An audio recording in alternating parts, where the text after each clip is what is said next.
Hi, ഞാൻ സ്നേഹ.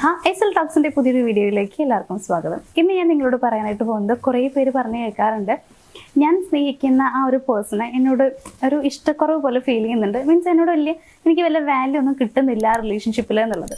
അപ്പോൾ ഇന്ന് പറയാൻ പോകുന്ന കാര്യം ഇത്ര മാത്രമേ ഉള്ളൂ. നിങ്ങൾ കുറച്ച് ഹൈ വാല്യൂ ആയിട്ടുള്ള ഒരു വുമൺ ആണ് എന്നുള്ളത് അവരോടൊന്ന് കാണിക്കാൻ വേണ്ടിയിട്ട്, മീൻസ് അവർക്ക് അങ്ങനെ ഫീൽ ചെയ്യാൻ വേണ്ടിയിട്ട് നമുക്ക് ചെയ്യാൻ പറ്റുന്ന കുറച്ച് കാര്യങ്ങൾ അതെന്തൊക്കെയാണെന്നുള്ളതാണ്. ഞാൻ ഈ പറയുന്ന കാര്യങ്ങൾ ഫോളോ ചെയ്ത് കഴിഞ്ഞാൽ നിങ്ങളുടെ ഒരു വാല്യൂ കുറച്ച് കൂടുതലാവുകയും അതിൻ്റെ കൂട്ടത്തിൽ നിങ്ങളോടുള്ള ഒരു അട്രാക്ഷൻ കൂടുകയും ഇഷ്ടവും ഒക്കെ കൂടാനുള്ള സാധ്യതയുണ്ട്. അപ്പോൾ എന്തൊക്കെയാണ് പോയിന്റ്സ്, അല്ലെങ്കിൽ നമുക്ക് കുറച്ച് ഹൈ വാല്യൂ ഒക്കെ ഫീൽ ചെയ്യാൻ വേണ്ടിയിട്ട് നമുക്ക് എന്തൊക്കെ ചെയ്യാൻ പറ്റും എന്നുള്ളത് നോക്കാം. നമ്മുടെ ഫസ്റ്റ് പോയിന്റ് എന്ന് പറയുന്നത്, മറ്റുള്ള സ്ത്രീകളെ കുറിച്ച് അവർ സംസാരിക്കുകയാണെന്നുണ്ടെങ്കിൽ ഭയങ്കര ഓവർ ജലസി ആയിട്ടൊന്നും കാണിക്കേണ്ട ആവശ്യമില്ല. അതായത് അങ്ങനെ മറ്റാരെങ്കിലും കുറിച്ചൊക്കെ പറയുകയാണെങ്കിൽ ചിലപ്പോൾ അവരുടെ കൊളീഗ് ആയിരിക്കാം, അതല്ലാന്നുണ്ടെങ്കിൽ അവരുടെ ജസ്റ്റ് ഒരു ഫ്രണ്ട് ആയിരിക്കാം, അല്ലെങ്കിൽ ഫാമിലിയിലുള്ള ആരെങ്കിലും ഒക്കെ ആയിരിക്കാം. അപ്പം ഇങ്ങനെ ആരെങ്കിലും കുറിച്ചൊക്കെ പറയുന്ന സമയത്ത് സാധാരണ സ്ത്രീകളുടെ ഒരു സ്വഭാവം എന്ന് പറയുന്നത് കേട്ടപാടെ ഭയങ്കര അസൂയൊക്കെ വരും, ദേഷ്യം വരും, പിന്നെ മുഖം കുറിപ്പിച്ചിരിക്കും, ഇങ്ങനെയൊക്കെ ചെയ്യാറുള്ളത്. ഇങ്ങനെയൊന്നും നിങ്ങൾ ചെയ്യരുത്. നിങ്ങൾ നോർമലായിട്ട് ഓക്കെ അവരെ കുറിച്ച് പറഞ്ഞു, നോ പ്രോബ്ലം എന്നുള്ള രീതിയിൽ ഇരിക്കുക. അതായത് ഒരു ചെറിയ രീതിയിൽ പോലും മുഖത്തിൽ മാറ്റമൊന്നും വരുത്തണ്ടെന്നാണ് ഞാൻ ഉദ്ദേശിക്കുന്നത്. നമ്മുടെ മുഖഭാവത്തിലൂടെ അവർക്ക് മനസ്സിലാക്കാൻ പറ്റും നമ്മുടെ മനസ്സിൽ എന്താണെന്നുള്ളത്. സോ നമുക്ക് നോ പ്രോബ്ലം എന്നുള്ള രീതിയിൽ വേണം നിങ്ങൾ ഇരിക്കാനായിട്ട്. അപ്പം അങ്ങനെ ആരെങ്കിലും കുറിച്ച് പറയുന്ന സമയത്ത് ഈ ഒരു അസൂയയുടെ ഭാവം ഒന്നും മുഖത്ത് വരേണ്ട ആവശ്യമില്ല. ഇനി സെക്കൻഡ് പോയിന്റ് എന്ന് പറയുന്നത്, ഒന്നിനും അവരെ ഫോഴ്സ് ചെയ്യരുത് എന്നുള്ളതാണ്. ഇപ്പൊ അവരെന്തെങ്കിലും കാര്യങ്ങൾ ചെയ്തു തരാമെന്ന് പറഞ്ഞിട്ടുണ്ടെങ്കിലും അതിനിപ്പോൾ അഥവാ അവരത് ചെയ്തു തരുന്നില്ല എന്നുണ്ടെങ്കിൽ നിങ്ങൾ ഒരിക്കലും അതിനെ ഫോഴ്സ് ചെയ്യാതിരിക്കാം. അല്ലെങ്കിൽ എന്നോട് അങ്ങനെ പറഞ്ഞിരുന്നില്ല, ഇങ്ങനെ പറഞ്ഞിരുന്നില്ല, എനിക്ക് അത് ചെയ്തു തരാമെന്ന് പറഞ്ഞിരുന്നു, ഇതുവരെ ചെയ്തു തന്നിട്ടില്ല, അല്ലെങ്കിൽ എനിക്ക് അത് വാങ്ങി തന്നിട്ടില്ല, ഇങ്ങനെയൊന്നും പറയാൻ നിൽക്കരുത്. ഒന്നിനും ഫോഴ്സ് ചെയ്യാതിരിക്കാം. ഇപ്പൊ അവരെന്തെങ്കിലും കാര്യം ചെയ്യാൻ വേണ്ടിയിട്ട് ഞാൻ ഈ കാര്യം ചെയ്യാം, അല്ലെങ്കിൽ ഇങ്ങനെ ഒരു സംഭവം ഉണ്ടായി ചെയ്യണം എന്ന് പറഞ്ഞിട്ടുണ്ടെന്ന് വിചാരിക്കാം. അപ്പൊ നിങ്ങൾ ചിലപ്പോൾ കുറച്ച് സ്ട്രിക്റ്റ് ആയിട്ടുള്ള, അല്ലെങ്കിൽ കുറച്ചധികം ഇങ്ങനെയുള്ള എല്ലാ കാര്യങ്ങളും കൃത്യമായിട്ട് ചെയ്യണം എന്നൊക്കെ വിചാരിക്കുന്ന ആളൊക്കെ ആയിരിക്കാം. എങ്കിൽ പോലും അത് ചെയ്യാൻ വേണ്ടിയിട്ട് അവരെ ഫോഴ്സ് ചെയ്യാതിരിക്കുക. അവരുടെ സമയത്തിനനുസരിച്ച് ചെയ്യട്ടെ എന്ന് വിചാരിക്കുക. പരാതികളൊന്നും ഓവറായിട്ട് പറയാതിരിക്കുക. ഇനി മൂന്നാമത്തെ ഒരു കാര്യം എന്ന് പറയുന്നത്, നിങ്ങൾ കുറച്ചൊന്ന് സ്ട്രോങ് ആവുക എന്നുള്ളതാണ്. അതായത് ഈസി ആയിട്ട് നിങ്ങളെ കിട്ടും എന്നവർക്ക് തോന്നാൻ പാടില്ല. എല്ലാ ആളുകളും അങ്ങനെയാണ്. എന്താ വെച്ച് കഴിഞ്ഞാൽ വളരെ സിമ്പിളായിട്ട് നമുക്ക് കിട്ടുന്ന ഒരു കാര്യമാണെങ്കിൽ നമുക്ക് വലിയ ഇഷ്ടം ഉണ്ടാവില്ല. ആദ്യമൊക്കെ ഭയങ്കര ഇഷ്ടം ഉണ്ടാവും, പക്ഷെ പിന്നെ നമുക്കൊരു ഇൻട്രസ്റ്റ് കുറഞ്ഞു വരും. ബിക്കോസ് അത് നമുക്ക് എപ്പോൾ വേണമെങ്കിലും കിട്ടുന്നതാണ്. അതായത് വളരെ ഈസി ആയിട്ട് നമുക്ക് ആളെ കിട്ടും എന്നുള്ളത് അവർക്കറിയാം. അപ്പം അതുകൊണ്ട് തന്നെ ഈസി ആയിട്ട് നിങ്ങളെ കിട്ടരുത്. സോ കുറച്ചൊക്കെ ഒന്ന് സ്ട്രോങ് ആയിട്ട് നിൽക്കുക. അവർ ചിലപ്പോൾ എന്തെങ്കിലുമൊക്കെ കാര്യസാധ്യത്തിനൊക്കെ വന്നു കഴിഞ്ഞാൽ, അതായത് എന്തെങ്കിലും കാര്യം നടത്താൻ വേണ്ടിയിട്ട് നിങ്ങളോട് പറയാൻ വരികയാണ്. ഇപ്പോൾ ഈസി ആയിട്ട് എന്തെങ്കിലും ഒരു സംഭവം ചെയ്യാനുണ്ടെന്ന് വിചാരിക്കാം. അപ്പോൾ ആ ഒരു കാര്യം നിങ്ങളോട് പറയണം, അത് ചെയ്തു തരുമോ എന്ന് പറഞ്ഞിട്ട് പറയണമെന്ന് വിചാരിച്ചു. അപ്പോൾ അതിന് വേണ്ടിയിട്ട് വരുന്ന സമയത്ത് മേ ബി നിങ്ങളെ സോപ്പിട്ട് സംസാരിക്കാന്നൊക്കെ നമ്മൾ പറയില്ലേ.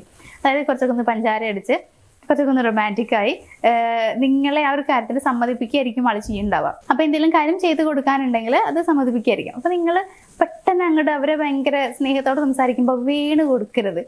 കുറച്ചൊന്ന് സ്ട്രോങ് ആയി നിൽക്കുക. ഇതൊന്നും കാണിച്ചിട്ട് വലിയ കാര്യമില്ല, അതൊക്കെ ഞാൻ എത്ര കണ്ടതാണ് എന്നുള്ള രീതിയിൽ വേണം നിൽക്കാനായിട്ട്. എന്ന് കരുതി ഇതൊന്നും പറയരുത്, ഇപ്പം നേരിട്ട് പറയരുത്. പക്ഷെ ആ ഒരു രീതിയിൽ നിൽക്കുക, കുറച്ച് സ്ട്രോങ് ആയിട്ട് നിൽക്കുക. ആള് കുറച്ചു നേരം പറയട്ടെ, എന്നിട്ട് നിങ്ങൾ ഓക്കെ പറഞ്ഞാൽ മതി.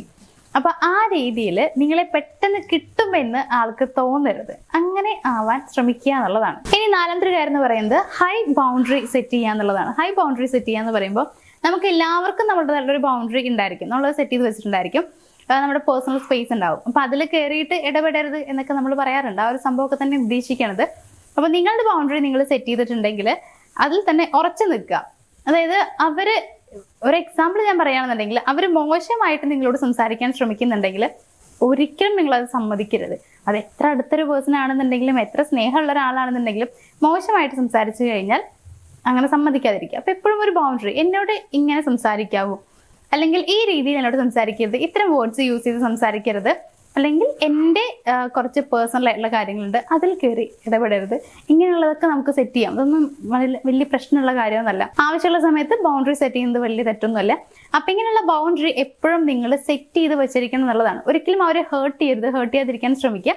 ഹേർട്ട് ചെയ്ത് കഴിഞ്ഞാൽ നിങ്ങളോടുള്ള ദേഷ്യമായിട്ട് അത് മാറും.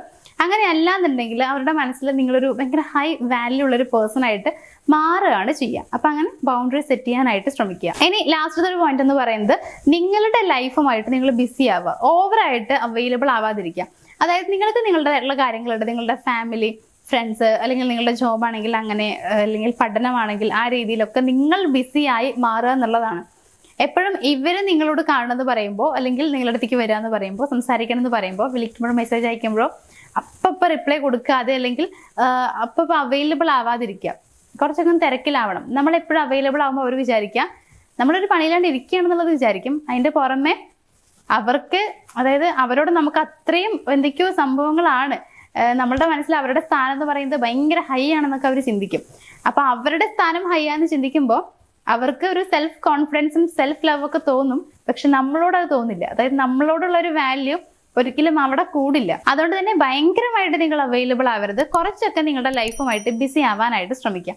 അപ്പൊ ഇത്രയും കാര്യങ്ങൾ നിങ്ങൾ ഫോളോ ചെയ്യുകയാണെന്നുണ്ടെങ്കിൽ, ഇപ്പോൾ നിലവിൽ നിങ്ങൾ എങ്ങനെയാണ്, അല്ലെങ്കിൽ നിങ്ങൾക്ക് അവർ തരുന്ന വാല്യൂവും കാര്യങ്ങളും എങ്ങനെയാണ്, അതൊക്കെ വിട്ടേക്ക്, സാരല്ലേ. പക്ഷേ ഇപ്പം ഞാൻ പറഞ്ഞ കാര്യങ്ങൾ ഫോളോ ചെയ്ത് കഴിഞ്ഞാൽ നിങ്ങൾക്ക് ഉറപ്പായിട്ടും ഒരു ഹൈ വാല്യൂ വുമൺ ആയിട്ട് മാറാനായിട്ട് പറ്റും. അത് അവരുടെ മനസ്സിൽ അങ്ങനെ ഒരു ചിന്ത കൊണ്ടുവരാൻ നിങ്ങൾക്ക് ഞാൻ ഈ പറഞ്ഞ കാര്യങ്ങൾ ഫോളോ ചെയ്താൽ ധാരാളം അതിലൂടെ നിങ്ങൾക്ക് കഴിയും എന്നുള്ളതാണ്. സോ ഇതൊക്കെ നിങ്ങളൊന്ന് ഫോളോ ചെയ്യാനായിട്ട് ശ്രമിക്കുക. റിസൾട്ട് ഉറപ്പായിട്ടുണ്ടായിരിക്കും. അപ്പോൾ ഇന്നത്തെ ഒരു വീഡിയോ ഞാൻ ഇതോടുകൂടി വൈൻഡപ്പ് ചെയ്യാണ്. നമുക്ക് മറ്റൊരു വീഡിയോയിൽ കാണാം. താങ്ക്